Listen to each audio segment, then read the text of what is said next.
Hi everyone, I'm Chenxing. Today I'm going to introduce the history of social networks and some interesting topics about social networks. Specifically, I'm going to talk about the current social media and their precursors. And I will talk about some concepts and concerns surrounding social networks, including social and technical structure, hierarchy and power, publicness, identity construction and reconstruction, online collaboration, information cocoons, and surveillance and privacy.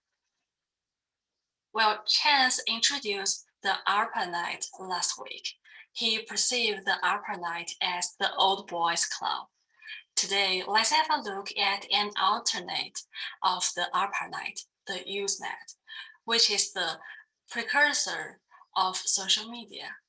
And it was first mentioned in 1979 as the poor man's ARPANET. And it was a simple message board that allowed people to post news and articles to a group thread. And multi-user dungeon is another precursor of social media. It appeared in 1978. And at its core, the multi-user dungeon is a type of text-based game, which is like a chat room. And in this game, users take on the roles of their characters in a virtual world, where every room, object, and creature is described as one might find in books.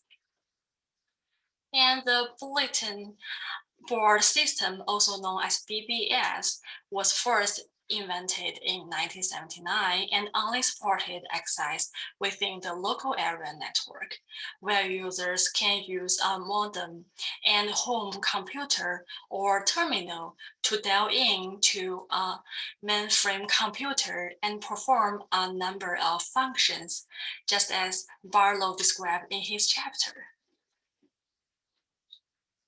And the whole Earth electronic link, also known as the WHALE, started by Brand and Brilliant in 1985.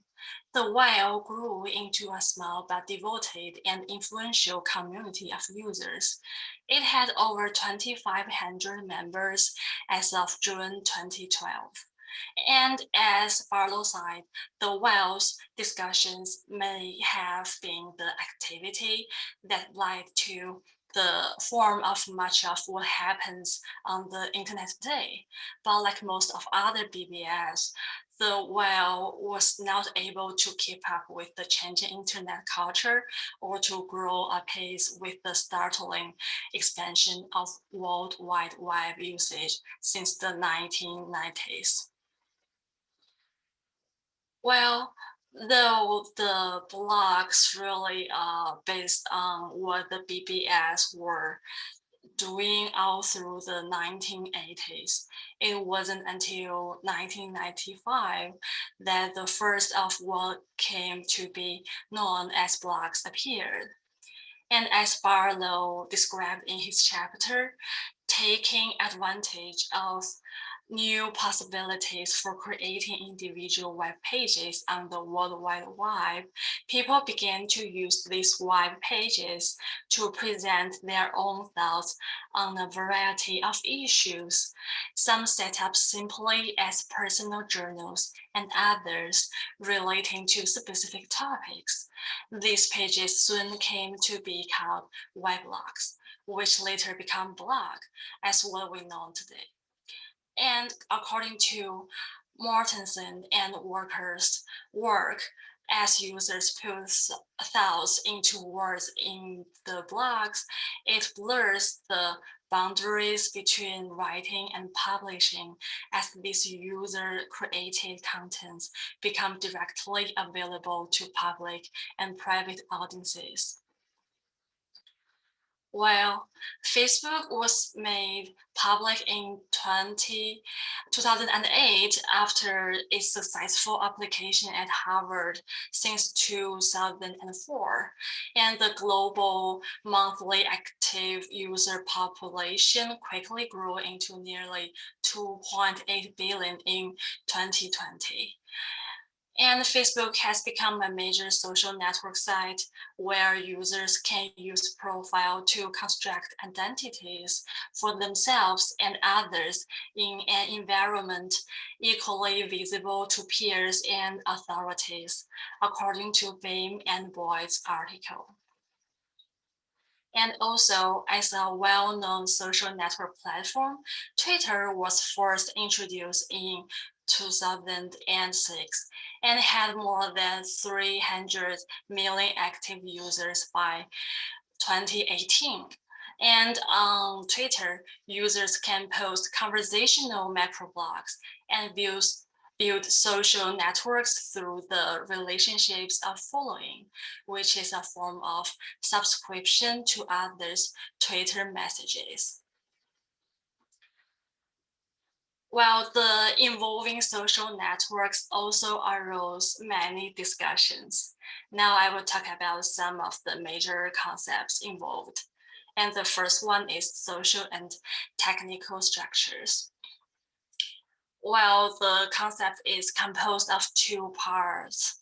The first one is the technical and physical infrastructures, including the computers, wires, phone lines, and software. Second, the social and technical structures, including the system of interconnected news groups, threads, and messages. Together, both social and technical structures are decentralized, as Smith illustrated in his work about Usenet. And as social networking goes from offline to online, hierarchy and power relationships become different. Take MUD as an example. It allows the formation of coherent and regulated social groups, where computer-mediated communication systems frees users from social constraints, as Reid described in his work. And the next concept I would like to talk about is publicness. According to Bain and Boyd's work, the emergence of social media technology reconfigures the meaning of publicness. Social media technology blurs the boundary between the audience and the public, as well as alters what it means to engage in public life. And the nature of publicness online is shaped by the architecture and affordance of social media and people's social contexts, identities, and practices. And it also alters what it means to engage in political and public lives. And identity construction and reconstruction is another important concept. In the virtual world, users have the power to choose their identities. As Turco's article mentioned, there are over 300 multi-user games based on the internet, and all provide worlds for social interaction in a virtual space, where players can present themselves as customizable characters, and it shows that the virtual world provides users with an unparalleled opportunity to play with others' identity and to try out new ones. And at the same time, the digital dressing up in game gives an embodied alternate persona for the player. And in this way, the self is not only decentered, but multiplied without limit. And online collaboration is also a concept brought up by the emergence of social networks and the internet. Just take Wikipedia that was covered in this week's videos as an example. It allows users worldwide to collaboratively edit an entry by writing down their words and references. For websites like Wikipedia, according to Rydberg, the connection between authorship and agency needs to be reconsidered for online collaboration. And Hilmabon and his colleagues explored cross ideological political views on Twitter. They found that political content nonetheless was overall confined to like-minded clusters of users, and it represents a phenomenon that Sustain has mentioned in his work. He points out that the central problem involves information cocoons, where we hear only what we choose and only what comforts us, which can evoke other concerns.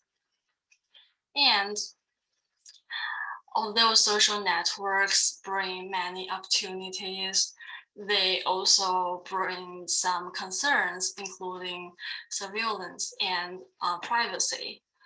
As Bim and Boyd write in their work, when private is made public through social mediation, the nature of both experience and of privacy itself can be changed.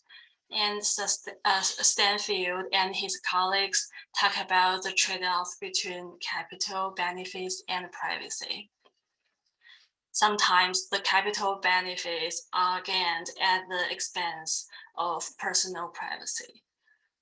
And Trottier also discussed social media surveillance at the interpersonal or institutional levels, where surveillance has been conducted by individuals, companies, or the government agencies in the virtual world. And at last, I will give a brief wrap up. While breaking the offline hierarchy of power, computer-mediated communication creates its own hierarchy of power in cyberspace. And in addition, computer-mediated communication can arouse new concerns, including surveillance over the internet, as well as privacy issues. And I'm looking forward to discuss more with you on Thursday. Thank you very much.